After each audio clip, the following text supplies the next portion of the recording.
선생님, 안녕하세요. 저는 대한민국 세종시 초등학교에서 근무하고 있는 교사 황도연이라고 합니다.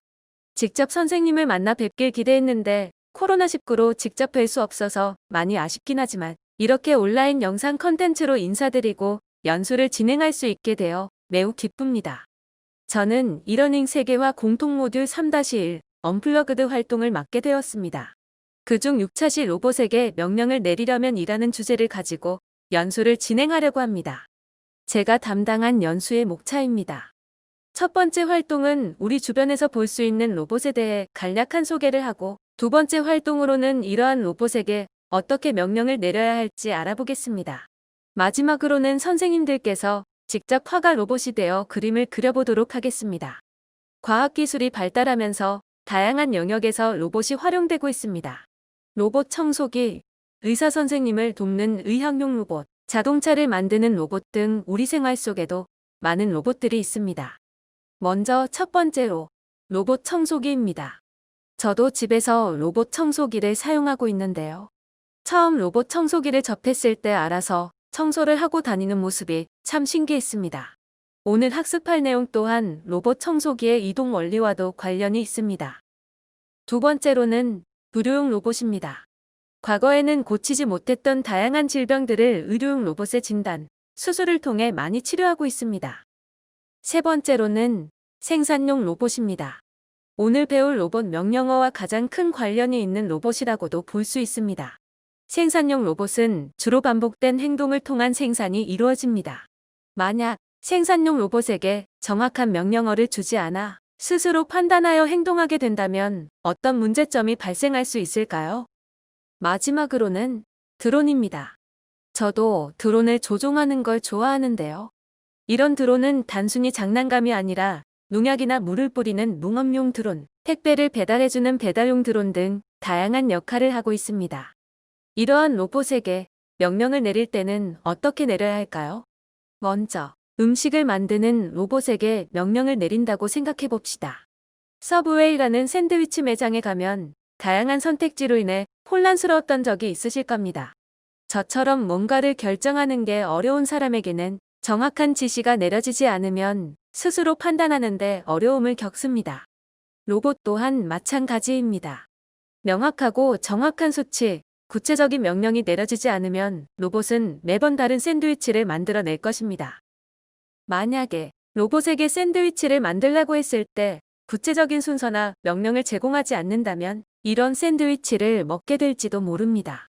생각만 해도 벌써 손에 재료가 다 묻는 기분이네요. 지금부터는 공통 모듈 교재 37쪽을 보며 영상을 들어주시면 감사하겠습니다. 로봇에게 다음과 같이 명령을 내렸습니다. 첫 번째, 크기가 같은 원을 3개 그리세요. 두 번째, 점선으로 원을 지나는 선을 그리세요. 같은 명령을 듣고 로봇들은 화면과 같이 모두 다른 그림을 그렸습니다.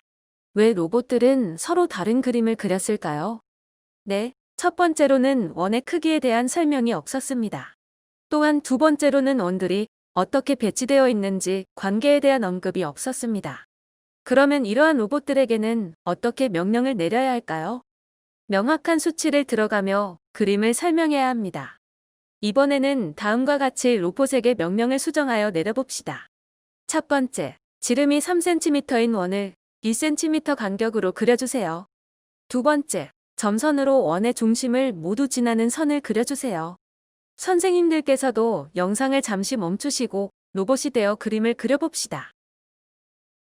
화면에 보이는 것과 같은 그림을 그리셨나요?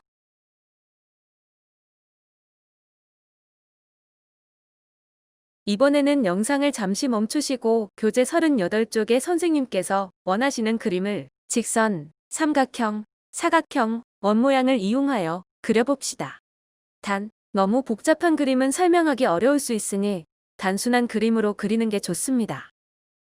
저는 예시로 화면과 같이 배 모양을 그려봤습니다. 이번에는 내가 그린 그림을 설명하는 문장을 써봅시다. 6에서 7개의 문장으로 설명을 작성해 보도록 합니다. 그림을 설명할 때는 구체적으로 설명해야 로봇이 이해할 수 있습니다. 이번에는 영상을 잠시 멈추고 짝이 설명하는 말을 듣고 짝이 그린 그림을 그려봅시다.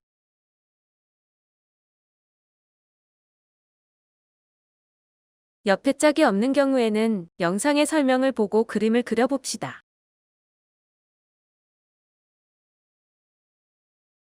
이번에는 짝에게 내가 그린 그림을 보여주고 짝은 설명을 수정하여 다시 설명해줍니다. 설명을 듣고 다시 한번 그림을 그려보도록 합니다. 짝이 없는 선생님들께서는 영상에서 보이는 것과 같은 그림을 그려보셨나요? 이렇게 로봇에게 명령을 내리는 방법에 대해 알아보고 직접 해봤습니다. 교재 41쪽을 봐주시면 감사하겠습니다. 오늘 학습한 내용을 수업에 다음과 같이 적용하여 구성할 수 있습니다. 원하는 그림을 그리고 설명하는 글을 쓰도록 합니다. 그 후 설명에 따라 그림을 그리고 그림을 비교하며 수업을 진행합니다. 이것으로 저의 연수는 모두 끝났습니다. 본 연수로 선생님들의 소프트웨어 교육에 도움이 되었으면 합니다. 감사합니다.